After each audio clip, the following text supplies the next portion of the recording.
नमस्कार। जय मघी सबके जगी। हम मुरली प्रसाद यादव कल्याणपुर नगर पालिका 4 सिरहा आई अपने सबके बीच में मघी भाषा कथी के कही एहि के बीच में हम एहि के बारे में एक कविता लिखने छी।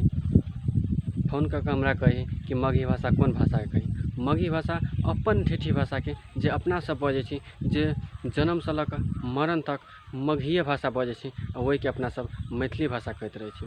बस वही के लागी हम अहाँ सबके बुझ के लागी अपना भाषा के कौन भाषा कही वही सबके बुझ के लागी हम ई कविता लिखने छी। हमर कविता के शीर्षक रहल छै कि लिख ली। बाजल मघी आ कही है मैथिली, बाजल मघी आ कही है मैथिली, अपनो भाषा नहीं जाना वाला इंसान हम देखली। सब कोई एक बेर बुझूं, सब कोई एक बेर बुझूं, अपन ठेठी भाषा के मघी भाषा कही, अपन ठेठी भाषा के मघी भाषा कही।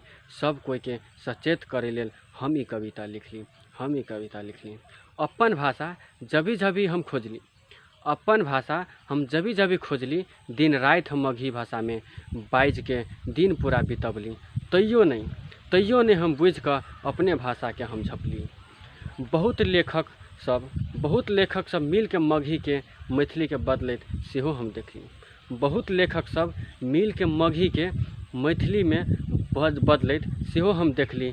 अपन मघी भाषा पर मैथिली के स्टिकर साइट के लोग के भजबैत सेहो हम देखली। हमरा तो धीरज नहीं रहल गेल अपना भाषा के बुझैला, सबके समझैला, अन्याय के पर्दा हटबैला। ई अपना सबके बीच में हम ई कविता लिखली, हम ई कविता लिखली। जे बात झाँपल रहे उहे यथार्थ सबके सामने खोलली। जकरा अते दिन झाँपली उहे मघी भाषा के कविता लिख के सबके हम देखली, सब कोई के बुझेला मघी भाषा में हम मुरली प्रसाद यादव ई कविता लिखली। धन्यवाद। अपना सबके अहाँ सबके ई कविता केहन लगले अपने सब प्रतिक्रिया अवश्य देवे और मघी पान चैनल के लाइक कमेंट सब्सक्राइब जरूर कर देवे। धन्यवाद। जय मघी सबके जगी।